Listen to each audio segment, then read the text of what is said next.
All right. Hello, everyone. Howdy. All right. Hello, everyone. And I'd like to welcome you again to Fellowship Greenville students. We are so glad you're here. If you don't know me, my name is Matt Dinsky, student ministry pastor here at Fellowship Greenville. Thank you for being here tonight. Thank you for worshiping with us tonight. Powerful worship, powerful moving in the spirit here tonight. Thank you for being here. I would say if you were here last week, but we had a snow day, which was pretty awesome, right?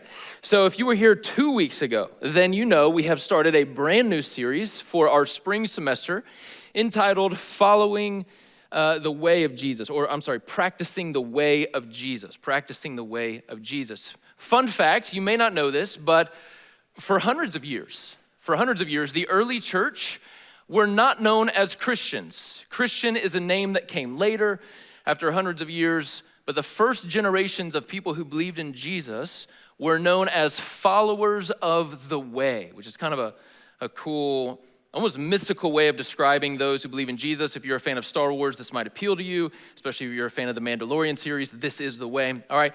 But the early believers were known as followers of the way. Christians came later. In fact, when the word Christian was used to describe those who believed in Jesus, it was always a negative connotation. People were making fun of them and calling them little Christs, and that's what Christians mean.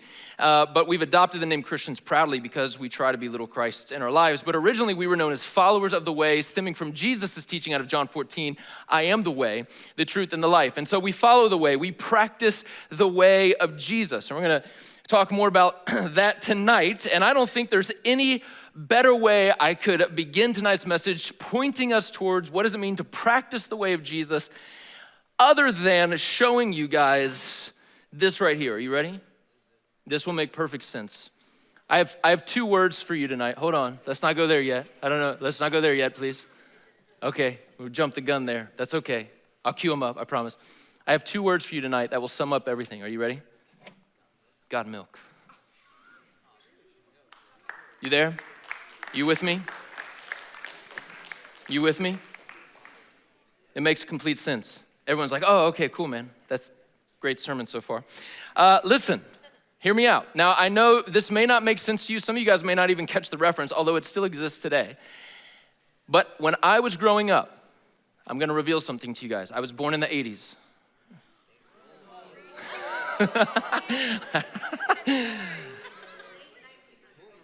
It is true. I was born in the 1900s. I was born in the 80s. In the 90s, an iconic ad campaign hit the ground running. In fact, 1993, an iconic ad campaign hit the ground running for, you guessed it, milk. Has anyone ever seen this ad campaign? Yes, okay. I hold on, I'll cue it up. I promise you I'll cue it up. Okay, I promise. I will let you know when I want that picture, all right? The Got Milk ad campaign started in 1993. A focus group met together, and before they came together, they were instructed, do not use milk for 1 week. Go 1 week without using milk, which doesn't sound that hard. You'd be like, oh, okay, it's not that life-changing. What was amazing is everyone came into that focus group after going 1 week without milk, and everyone resonated the same idea. I can't believe how much I missed milk in my life. I don't know if that hits with you, but it hit with them in the 90s, all right? And so I miss it. And so they would describe man, I went downstairs and I poured cereal in my bowl and I diced up bananas on top, and then I went to go get my milk to pour in and it wasn't there. And everyone in this focus group started to describe this weird emotional attachment that they had to milk. And it made no sense because it's milk? Really, milk? But once it was removed from their life, this household staple, they realized, wow, without it, we actually felt almost like our household wasn't complete, like we needed that thing in our home. And so that launched this idea. What if we can make others feel like this is something that everybody needs? And this ad campaign launched in 1993, became the most successful ad campaign of the 90s, and even to date, nothing has even come close to touching the effectiveness of this ad campaign. In 2 decades' time, it ran 70 commercials and donned over 350 of the infamous milk mustaches on celebrities, rock stars, pop stars, athletes, even cartoon figures and politicians were donning the famous milk mustache, all to represent milk. It was the most effective ad campaign to date that you could possibly imagine. Now, I have an example of one of these. We've seen it a few times, but let's go ahead and cue it up. Yes. All right, I have an example of one of these. This is a professional basketball player in the 90s. I have no idea who it is, although basketball is my favorite sport, as we know. Is it? I can't read the thing. Okay, someone knows Dwight Howard? Dwight Howard? Okay, cool. This is Height Dwoward. All right, here we go. Now, he's standing there. He's looking very like masculine and manly. He's looking back at the camera like, yeah, I know I got swag. What's up, right? Like he's got that going. He's got the ball in his hand. And on the screen, the milk advertisement. Let's read it together. It says, bounce back, creative, play on words, basketball. Bounce back, I like that. Oh man, need a strong, someone help, I can't read it from here. Rebound, thank you. Keep reading it, I can't read it from here. Yeah. Need a strong rebound. You guys are doing great. Slam some milk. It's full of vitamins. It's full of protein. It's got game. Anyway, all this language, right?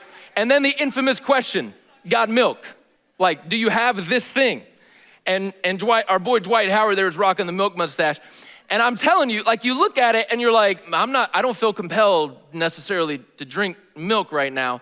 But I'm telling you, in the 90s, this was like the jam. For my small group leaders in the room, can I get an amen? Like everybody was doing got milk, everybody. And if you were young and you had like a crush, like a Hollywood crush, if you were growing up and you were like, oh my gosh, like Topanga from Boy Meets World, she did got milk campaign, all right? Like everybody was doing got milk. Yeah, that's what I just said. Thank you, bro. Yeah, I got it. No, I know.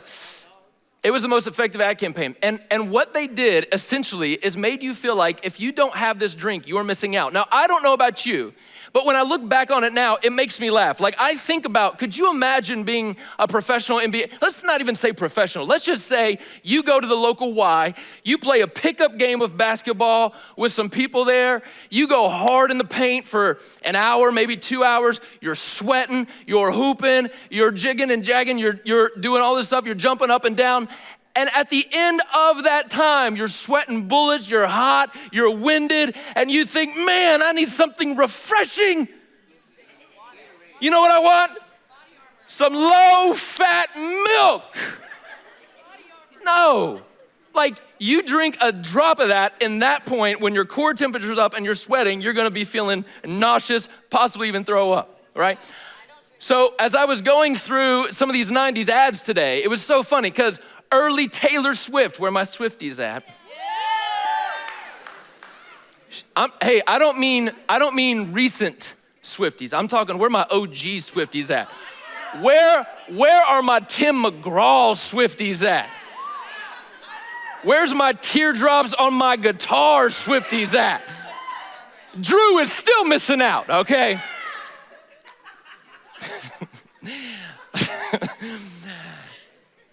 Swiftie did a got milk campaign when she was like brand new. And it made people think like, wow, my aim in life is to be a musician, you know what I need to be chugging as I'm warming up my voice? Milk. That helps me sing better.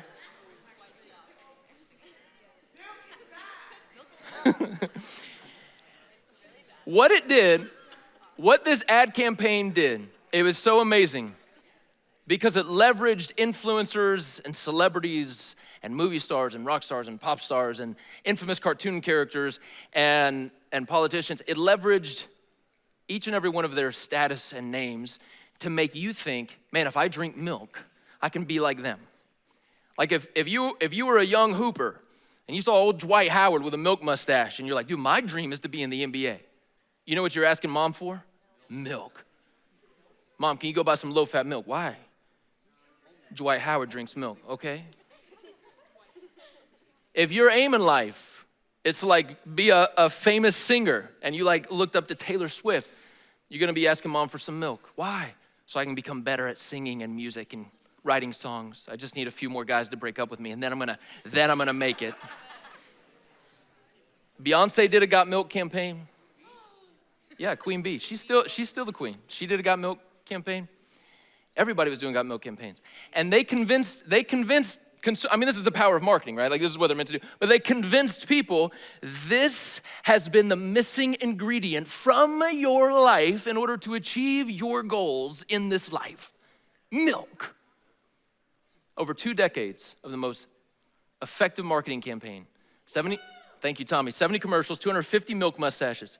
Nothing's compared to it since. They convinced, like, okay, I know this, we're not like super statistics in here, but think about this for a second. At any given time, 80% of US consumers, that means anybody living in our country who was buying things, at any given time, 80% of US consumers were being exposed to the Got Milk campaign. Like, they were everywhere. Everyone was got milking, if that's a verb. Everyone was doing it. It is now, okay. What they convinced you was, this is the missing ingredient of your life. This is what you've been needing all along. If you want to achieve your dreams, like that famous singer, like that professional athlete, like this rock star, like this pop star, like this actor, like this actor, if you want to get there, this can get you on the way. And I know it sounds so silly when you break it down like that, but that's the power of marketing. Like, we still do it today. You buy products today based on how you were influenced to think about that product, largely because someone famous endorsed it. Influencers are leveraging this still today. That's the power of marketing, and it worked. And so everyone was like, oh, milk, I need milk, got milk. Now, your boy, when I was growing up, I didn't know this till much later, but your boy was lactose intolerant. So in my pursuit of got milk, I spent a lot of time in the bathroom. Got bathroom. Yes, I did. All right. I didn't know. Why does my stomach always hurt when I drink that? I don't know. It did.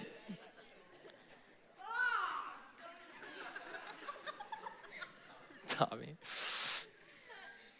Now, what I think, you're wondering, like, dude, why are we talking about milk tonight? And for so long. This is a long intro, man. Yeah. Here's what I think. In the same way that ad campaign convinced little boys and little girls, like, hey, if you want to be the next Dwight Howard, this is what you need. If you want to be the next Taylor Swift, this is what you need. All you have to do is drink milk. What you realized is, growing up, let me ask you guys, as you drank milk growing up, did it make you any better at whatever sport? If you were pursuing, like, if you were trying to be a better musician, if you were trying to do better in school, if you were trying to learn a different language, what's milk in Spanish? Got leche? Excuse me, do you have leche? I'm trying to learn the Spanish. All right, no matter what it is, let me ask you a question. Will you actually get better as a basketball player, football player, musician, whatever, simply because you're drinking milk? No, stop that nonsense. No, you will not. If you're not also putting in the work, putting in the hours, if you're not also disciplining and taking what's ours, if you're not disciplining yourself, then no matter how much milk you're drinking, you will never reach your goals, right? Like, we know that. So think about it this way. Like, I'm gonna give you an example from my own life. All of us have that kind of thing that we really, really want. Like, dude, if I could just achieve that. Like, for some of you, you look at professional athletes and you're like, oh, dude, I want that. Like, I just hope I grow up and I'm drafted by, like, my team, right? Like, some of you want that. Others of you, like, legitimately think you are going to be a famous influencer one day. And you watch people like Charlie D'Amelio, or you watch people like Addie Ray, or you watch people like whoever, and you're like, that is what I'm gonna be, right? Like, you have convinced yourself of this, right? Or you wanna be a musician. Maybe you're super into John Mayer. I got you, Flo. But what you realize is, musicians attest to this, you don't just get there because you want it. Like, you've got to put in hours, callous fingers and bloody fingers, and you've got to master rhythm and slap on the guitar and learn how to move your fingers, and muscle memory has to develop, and you've got to discipline that habit. It doesn't just happen. So here's an example from my life. I was talking to my wife like, man, I'm trying to think of a good example, and I had something in mind, and she said it, and I was like, all right, well, if we're both thinking that, let's go with that. So here's my example, all right? I have always admired people. This sounds so dumb, but I have always admired people and been jealous of people who are able to wake up early. I know, it's like, really, that's your goal? Hear me out, guys. The older you get, the more you realize like time is valuable, okay? So I have always admired people. When I think about, wow, people get up before the sun, that's amazing to me. Like, once I started having kids, I was up before the sun, but it wasn't for the right reason. I do have kids, I have 3. Yeah. I know. I'm married too. All right. I know, 9 years. Bear with me. When I see people get up before the sun, I'm like, wow. And they get up and they practice like an ancient art of brewing coffee. And I'm like, ooh, that sounds pretty good. And then they have alone time, like no one's messing with them. And some of them even read. And I'm like, wow, I wish I were more well-read. Like I've got a stack of books that I wanna read, but I never read. And some of them even like squeeze in workouts even before the sun's up. Like, wow. And they get like so much done all before 6 a.m., before anyone else is opening their eyes. They've gotten like more done in a few hours than most people get done in half a day. And I've always been so envious of that. And I've always tried to be a morning person. I've always tried. I have bought fancy alarm clocks that don't just make noise, but also have light. Like I've doubled down. I have set multiple alarms. I don't know if that's you, but I've got like, all right, I need to wake up at 6, so I'm gonna set 6, 6:01, 6:02, 6:03, 6:04, 6:06. I'm gonna skip 6:05. I need a few minutes of sleep there. Like, I do that. Anytime the alarm goes off, I snooze. All right, not this one, but the next one. I need a few rounds to really get me going, right? Like, it's not too late to enlist. I have always wanted to, but here's the reality. What I realize is in order to have that life, I would actually have to change my lifestyle, which I don't want to do because I want to be honest with you guys, I'm a night owl. Like, I like staying up late. I like staying up till 1 or 2 in the morning. I know. For me, thinking about going to bed at 9:30 or 10 or 10:30, I feel like I'm wasting so many, like how much, wow, I could be doing things at 11, 12, 1, and 2. Like, why would I not be awake? Like, for me, it's enjoyable. And so what I've realized is I really, really want to be a morning person, but I would actually have to change my lifestyle, which I don't want to do. And we are so guilty of this all the time. We really want to be a professional athlete, but we don't actually want to put in all that work and discipline and hours and wake up early and run and focus on whatever craft we're trying to develop for that sport and devote weekends to traveling teams and do all that. Why can't it be as easy as just drinking milk? Dwight Howard did it. How come I can't do it? We really want to be musicians, but we realize, man, like the hours you have to put in to learn that instrument, to hone your voice, and you got to put yourself out there and you got to get exposure. And it's not just about the music, it's about the platform, and you've got to leverage all this stuff. And it's like, man, I want the end result. I don't necessarily want the process to get there. And we are so notoriously guilty of desiring the final product without actually changing our lifestyle to get there, right? And we were sold this in the 90s. You don't have to change your lifestyle. All you have to do is buy this, and then you can have it. But we know that that is not true. However, I would suggest that maybe tonight, that is the mentality we bring to our faith. That somehow along the way, we have bought into that same idea. I don't know where it came from. I don't know who first told us this, but I think that somehow we believe in the same idea. Man, I really, really want the life Jesus offers, and yet I believed in him. I believe in Jesus. I decided to trust Jesus, and yet I don't feel like I have that life. Like, what is the deal? Why? I'm drinking the milk, man. Like, I believed in Jesus. Shouldn't it just be that easy? Why don't I have the life that he offers now? So here's the idea. In John chapter 10, verse 10, let's look at this verse together. This is going to be kind of a foundational verse for the entire series. But Jesus is teaching in one of his most famous passages about being a good shepherd. And this is one of his most famous teachings. And Jesus is describing his agenda for leaving heaven and coming to earth. And Jesus says this in John 10:10. He says, I came that they, meaning us, you and me and everyone else who believes in Jesus, that they may have life and have it abundantly. Or another way of translating this is that those who believe in Jesus will have life and have it to the fullest. Like you will have a more full life than anyone else. You will have a more full life by believing in Jesus than you could have ever had by not believing in Jesus. But here's the rub. There are some of us who believe in Jesus and we come to verses like this and we're like, dude, I believe in you, but my life, if I'm really honest, is kind of crappy right now. Jesus, I believe in you, but my life in this season, my life right now doesn't feel like it's abundant or life to the fullest. So am I misunderstanding what you mean here, or is it just wrong? Like think about some of the things Jesus offered in this life he's talking about. If you read through the Gospels and you read through the Bible, here's some things that the Bible says Jesus offers. In John chapter 14, Jesus says that he offers peace. Not as the world gives, it's a different kind of peace. It's an internal peace. It's a peace of the soul.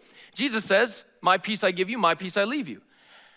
This generation, your generation, struggles with anxiety and worry and depression more than any other generation in history, and it's the most medicated generation in history, and something's not working. We are worried, we are anxious, we are bombarded with negative ideas and news every single day. We have so much information to download and then process, we can't keep up. We are an anxious generation, and Jesus says, hey, you know one of the things I offer is peace? A settling of your soul. And so many of us in this room are like, yeah, dude, I want peace. How do I get that peace? And Jesus, well, I offer it. I offer that.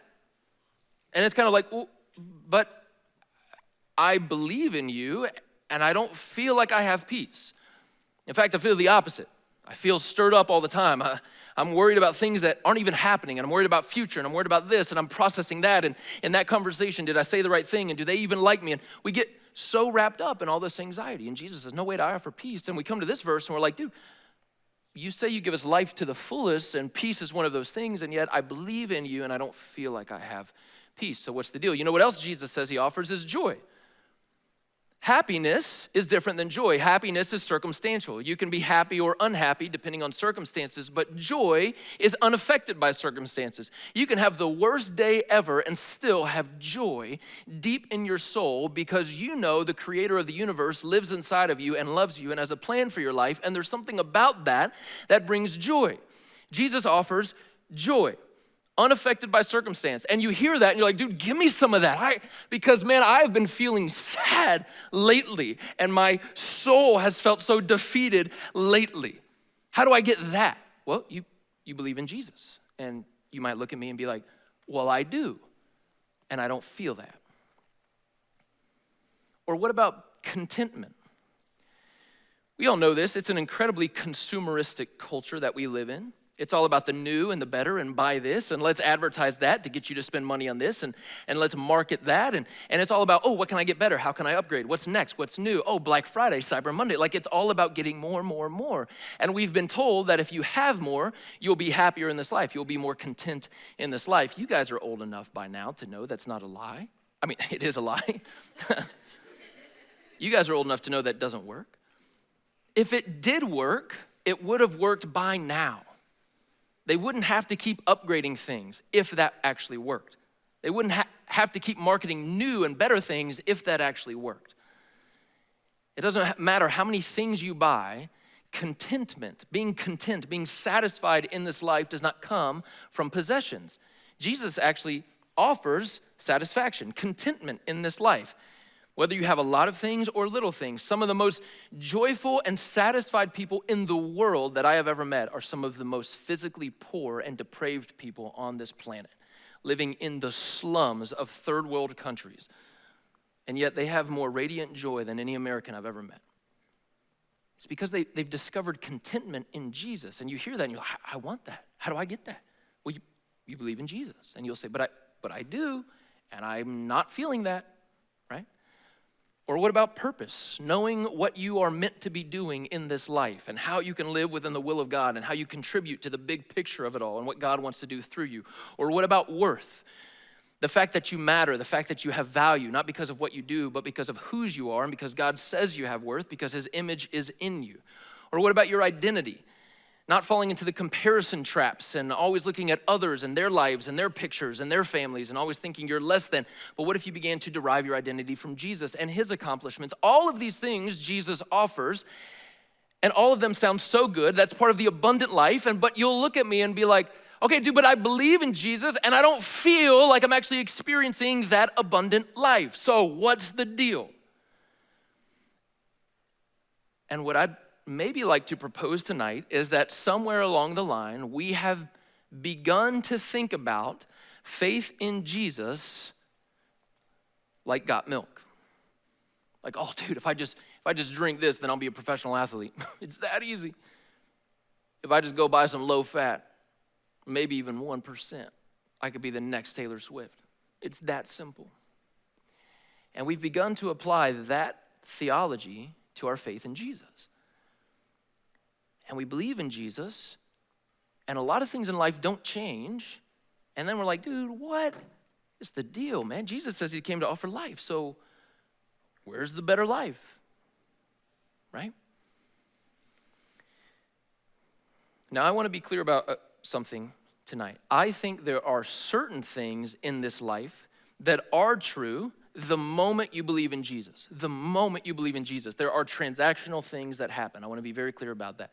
The moment you believe in Jesus, I believe you are saved from your sins. The moment you believe in Jesus, I believe you're forgiven of your sins. The moment you believe in Jesus, I believe you're filled with his presence and his spirit now lives inside of you as a living temple of God, and he helps you have victory over sin in this life. I believe you have an eternal salvation and security with Jesus the moment you believe in him. There are a lot of things that are instant through faith. But other things, like if we're talking about this life, this man, how do I have peace? How do I have joy? How do I have contentment? How do I have, like if we're talking about those type of things, it may not be as easy as, oh, well, just because you believe in Jesus, you'll have those things. If that were true, then everybody who believes in Jesus would already be living in the perfect life here on earth. And I think you guys are smart enough to know, well, they're not, and yet they do love Jesus, so am I missing something? So here's what I would like to propose tonight, and in fact, this will be a core idea for the entire series. This is very important. If you're taking notes, this would be one to write down. We will never experience the life that Jesus offers until we embrace the lifestyle that Jesus modeled. I'm going to say it again. We will never experience the life Jesus offers, like that John 10:10 thing. I've come so that they may have life and have it abundantly and have it to the fullest. Peace and joy and contentment in this life and knowing their purpose and identity and worth and all these other wonderful things. We will never experience that kind of life until we embrace the lifestyle that Jesus modeled. Do you have salvation because you believe in Jesus? Absolutely. Are you forgiven of your sins? Absolutely. Do you have an eternity with Jesus? Absolutely. But if you're living on this earth and you believe in Jesus, and yet you look at your life and you're like, dude, I'm struggling. I feel like I'm missing something. I'm not feeling God. I feel distant from God. I'm anxious. I'm worried. I feel sad. I don't even feel like the presence of God. I have no desire to pursue God. I'm not excited about my faith. If you're there, then I might suggest to you, or I would ask you some questions. Tell me the kind of lifestyle you're living. Because in order to experience the life that Jesus offers, you have to embrace the lifestyle that he modeled. It's not as easy as drinking milk. You actually have to develop habits in your life. The patterns of your life are perfectly designed to bring about the outcome of your reality. In other words, your lifestyle creates the reality. So have you embraced the lifestyle that Jesus modeled? You might ask, well, dude, what's the lifestyle he modeled? Well, if you read through the Gospels, let's just think of a few things that Jesus modeled. Jesus seemed to have a very unhurried manner of living. Now, he was busy for sure. Don't confuse busyness and hurry. He was busy, but he was never in a hurry. He was never in a rush. He was always fully present with the people that he was with while he was with them. He was never hurried. He always seemed to have a pulse on where he needed to be and when he needed to be somewhere else. He was fully present. How many of us in this room have grown up in a culture, American culture, which is notoriously guilty of overcommitting, saying yes to too many things, taking on too much, putting way too much pressure on the backs of young teenagers? You're committed to something every night. You have extracurricular this and weekend commitments to that. And you got this and you got that and you got to do schoolwork and you also have that thing and that job and this event. And like, we are so overcommitted. How could we ever possibly live an unhurried life? Jesus was never hurried. And part of that was because of pace. He knew how to pace his life. Jesus often would retreat away and be on his own. He would literally be hanging out with his disciples, and then they'd wake up the next morning and they'd be like, yo, where's the master? And Jesus would be off somewhere praying. He was known to withdraw from his friends to go spend time by himself in silence and solitude. That means no background music on Spotify playing to create the vibe. Just being with God, all right? No phone nearby. No Bluetooth LED wireless speaker that's actually just a light. Okay, nothing like that. He would regularly practice silence and solitude. Jesus had regular prayer retreats where he would withdraw and just be with God. And think about our generation, think about our culture. We are terrified of that reality. To intentionally withdraw from my friends and go and just sit by myself in silence? What would happen if emotions came to the surface that I would actually have to deal with and process? I'd much rather distract myself from them. And how could I even focus on what God might want to tell me when I'm so worried about what am I missing out on? Like, what if my friends are doing something super fun right now and they're even posting about it and I'll see the pictures later and I'm not in them? Like, think about our culture. How often do you make it a habit to withdraw from activity and hype and people and just go be alone and listen to what God might have to say to you in silence? Jesus had a pretty simplistic, as far as we can tell, had a pretty simplistic lifestyle. Literally, he was homeless. He was just traveled around. He relied on the generosity of others to provide for him. He had the clothes on his back, and as people would donate money to his ministry, they would have that money to provide food for him and his disciples or whatever. But dude, Jesus was not wrapped up in consumer culture. He was not waiting on Black Friday to come around. He was not waiting on Cyber Monday. Oh, dude, look at the tunics are on sale. Yo, you think we can get a few for me and the boys? Like, he wasn't wrapped up in all that. He had a very simplistic lifestyle apart from consumeristic living. You know what's amazing? He seems content. He seems very at peace with it. Jesus wasn't distracted. Do you know that the average US adult, like in the middle, touches their phone screen somewhere around 2,700 times a day? That's average. Like, you know we have a digital addiction, right? Like, I'm not anti-phone, I have one, I'm on social media, but we are addicted. In fact, people even feel what they call phantom vibrations. If they put their phone somewhere else, they can feel it vibrating in their pocket sometimes. It's not there. Like, we've got problems. You want to know why you're so distracted and stressed and worked up about things and discontent and feeling like you're so spiritually shallow in this life and that you can't feel the presence of God? Honestly, it's because we are hoping that somehow through believing in Jesus, we will immediately have this transactional thing to where we are the most spiritually healthy people on the planet. And yet we don't cultivate habits that would actually get us there. If you want to experience the life Jesus offers, if you want peace, you've got to think about man, what am I allowing to impact my brain? What am I allowing to affect my soul? People who study the brain have discovered that the hour after you wake up and the hour right before you fall asleep are the most influential hours of the day in terms of the effect it has on your brain. So if you go to bed at night, scrolling on your phone, and you're being bombarded with TikTok videos or Instagram, or you're watching Netflix, and you're looking at things that may or may not be inappropriate, but if they're violent, if they're full of Ungodly things, if you're looking at, honestly, a lot of stuff on social media, you guys know this is basically softcore pornography. Like if you're looking at those things right before you go to bed, if that's what you fall asleep to, and the moment you wake up, you pick up your phone to see what's happened while you were asleep, your brain is literally a ball of Play-Doh that is being morphed into whatever Instagram or TikTok or the news wants you to think. Like we have to learn how to cultivate habits, a lifestyle that Jesus modeled, if we are ever expecting to experience the life that he talks about. The life and life to the fullest. There's no way that we can be addicted to our phones, bombarded with negativity, hooked on the dopamine and endorphins that come through social media and fearing that we're missing out and never spending time alone and never being in God's word and never spending time in prayer. There's no way that we can cultivate that lifestyle and be like, God, where's my peace, man? Like, where is it? I'm so stressed out. How come this isn't working? It's like, dude. We cannot experience the life Jesus offers unless we embrace the lifestyle that he modeled. There is no got milk for spirituality. You don't just drink it and become the professional NBA player. You cultivate habits.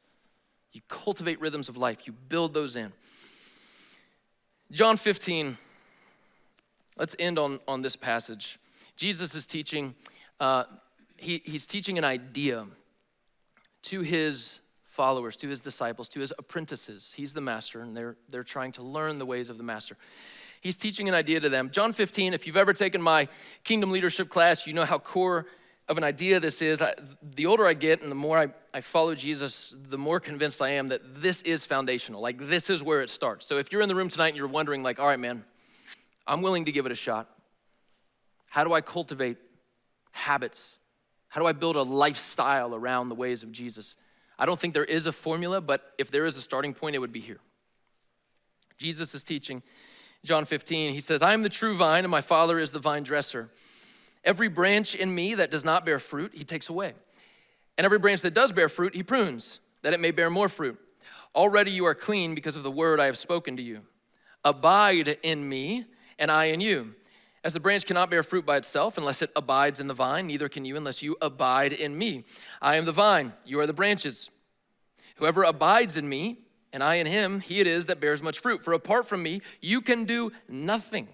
If anyone does not abide in me, he is thrown away like a branch and withers, and the branches are gathered and thrown into the fire and burned. If you abide in me, and my words abide in you, ask whatever you wish, and it will be done for you. By this, my Father is glorified, that you bear much fruit, and so prove to be my disciples, my followers. As the Father loved me, so have I loved you. Abide in my love. If you keep my commandments, you will abide in my love, just as I have kept my Father's commandments and abide in his love. These things I have spoken to you, that my joy may be in you and that your joy may be full. So what's the word that keeps coming up in this passage over and over and over? Abide. It's the Greek word meno, and it literally means to remain in or to like make a home in. It's the idea of like, man, I am planted here and I'm not going anywhere. Jesus in this passage, 10 times in those 11 verses, uses this idea, remain in me and I'll remain in you. Remain in me and I'll remain in you. Make your home in me and I'll make my home in you.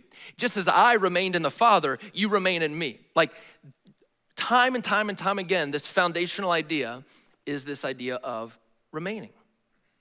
Like how do we develop a lifestyle? How do we know how Jesus lived? How do we actually cultivate those habits in our life? If there is a square one, this is it. Learn how to remain in Jesus. Well, Matt, what does that mean? It means this. Your faith in Jesus, I promise you, will never reach full potential if you believe that your faith in Jesus is cultivated by coming to a building once a week. Like that's your experiencing God. And man, if that's all you're doing, that's awesome. Like, please hear me. I am not saying, this is not a guilt trip. Like, we're all in this. See, I'm learning how to remain in Jesus. This is no guilt trip. I need grace. We all need grace. But remaining in Jesus means, like, my relationship with him doesn't mean I go to a building once a week and I stay there for an hour and I listen to some guy talk and I go home and I never think about what they really said. But next week I'll be back. And like that will never produce this blossoming, beautiful, dynamic relationship. Why? Because no relationship in the world functions that way. Imagine if I treated my marriage like that. I want a really healthy marriage, so I should probably schedule 1 hour a week to go and sit in front of my wife while she talks. I'm not gonna say much, I'm just gonna listen and then forget everything she said afterwards. That'll produce intimacy. Like, you guys will look at me like, no, dude. And yet, we think that somehow that approach to God will bring about maximum intimacy. Like, I believe in Jesus. Why am I not experiencing depth of intimacy? I believe in Jesus. Why don't I feel peace? I believe in Jesus. Why am I so anxious? I believe in Jesus. What is my purpose? It's like, cultivate habits, embrace the lifestyle. What this might mean is you might actually have to go home and reevaluate your lifestyle. And this is where most people break down. It's the same idea. I want to be a professional NBA player. Oh, but it's not as easy as drinking milk. You actually have to put in like hours and years of just working on your form. Like, no, I don't want that. I want to be a professional musician. Oh, but it's not easy as drinking milk. You actually have to like work at this thing. Nah, it's too much work. Like, this is where most people break down. We have great intentions, not many actions. We want a beautiful, flourishing relationship with Jesus. But most of us don't want to adopt a simplistic lifestyle. Most of us don't want to practice silence and solitude. Most of us don't want to cultivate habits of spending time in the Word and prayer. Most of us don't want to practice radical generosity with what God has given us. Jesus had a lifestyle, and it wasn't accidental. And yet you look at him, regardless of how you feel about him, Jesus is so compelling as a character. You look at him, and here's someone who has peace, has purpose, has clarity in life, is at rest, knows who he is, knows what life is about, is kind and loving to others, is generous, doesn't seem worked up, is not in a hurry, is not anxious, is not doubtful. And you look at him, you're like, I want that. And it's like, okay, but here's how. It's like, oh, it's too hard. It's like, We cultivate habits that help us embrace the lifestyle Jesus modeled. And that all stems from remaining in Jesus. Now, here's the deal. Some of us are really, really like, okay, I want to do this. I'm gung-ho. So tonight, I'm going to go home. I'm going to make a list. I'm going to start reading my Bible like 15 minutes a day. I'm going to pray 20 minutes a day because I'm really spiritual. I'm going to wake up early. I know Matt can't, but I will because I'm even more spiritual than Matt. Like, you're going to go home and you're going to make this list and list and list. Hear me. Embracing the lifestyle of Jesus is not meant to drive you towards legalism. That is not what this is about. I'm not talking about working your way into being more like Jesus. Because think about the vine. In John 15, I'm the vine, you're the branches. He who abides in me or remains in me bears much fruit. Have you ever seen a grapevine trying its hardest to bear fruit and struggling and striving like, oh, come on, grapes? No. The vineyard is producing fruit because the branches are attached to the source of life, the vine. They simply remain in the vine and they begin to bear fruit. This is not legalism and like try harder and you can be more like Jesus. This is not what this is about. It's about embracing the grace that God has for you. It may mean reprioritizing your life to experience the fullness of life that Jesus offers. But if we're not careful, this can become super legalistic. So here's how I want us to think about it. I have here like a little Lego piece, all right? This represents your life, okay? There's a man in my life. He mentored me in college. He discipled me in college. He's, by all accounts, like my spiritual dad. I didn't know what it meant to be discipled until this guy, all right? I look at him and I'm like, this dude is a spiritual giant. Like, he's an Anglican priest. He knows all sorts of, like, ancient liturgies. He's just this, like, man's man. Like, literally, he's literally punched a raccoon. I don't know why that appeals to me so much, but it does. Yeah, it was eating his garbage, and he was like, get out of here. And, but I've always described this man like he smells like the Spirit of God. And I know that sounds weird, but what I mean by that is like he has been in the presence of God. That is his lifestyle. Every time I was around him, I was like, this man just has the presence of God. And I was always like, how could I ever achieve that? And I would, when I was in college, I would look out of my hallway, had a stairwell that went down, and every Tuesday afternoon, that stairwell window faced this big field, and I would always see him out there in the middle of the field in a chair, his palms up, big smile on his face, and he would just sit there for hours. And I would always be like, dang, I mean, this man, he's got something.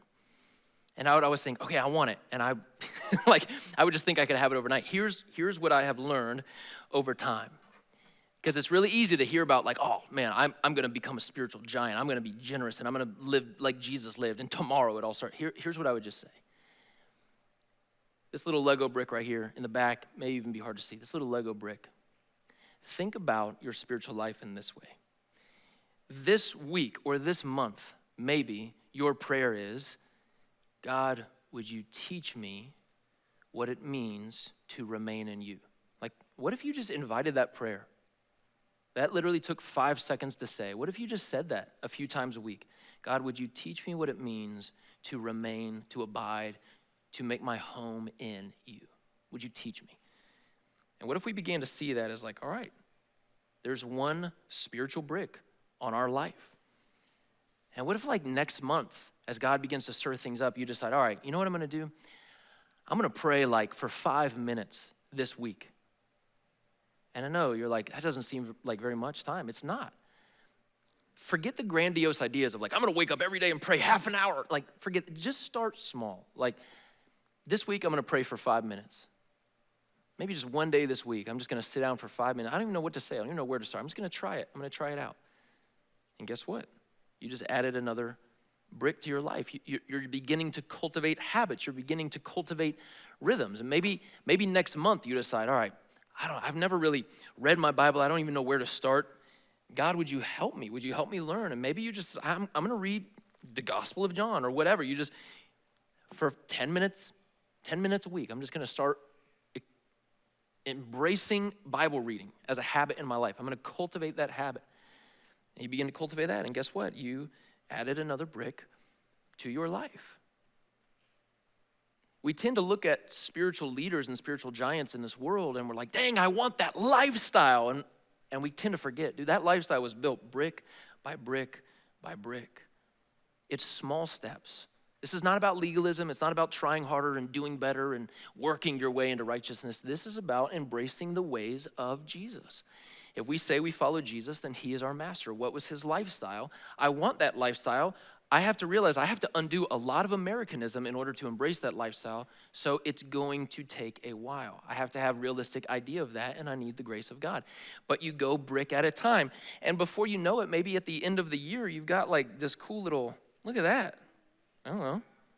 I know. And I know you're like, dude, that's not that big. Okay, but that's 1 year. Think about 10 years. Think about 50 years, right? The idea is we have, I think, treated our spirituality like, dude, I should be able to overnight drink some whatever spiritual juice, milk that Jesus offers and have the most spiritual lifestyle, full of peace, full of like trust and joy and hope and content. There's no milk.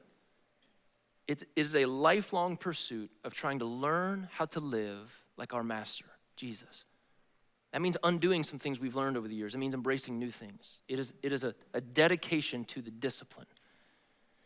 But we will never experience the life that he offers unless we embrace the lifestyle that he modeled. So how did Jesus live? So here's the deal though.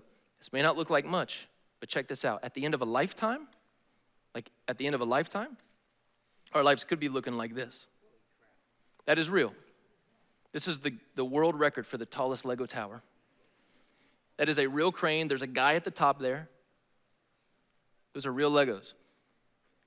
Like, we look at that and we're like, yoo, that's what I want.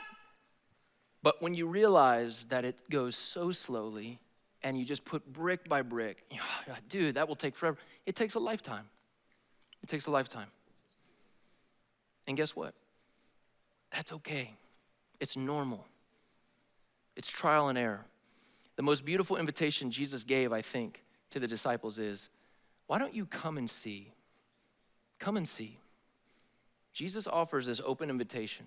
I offer the best life this world has to offer.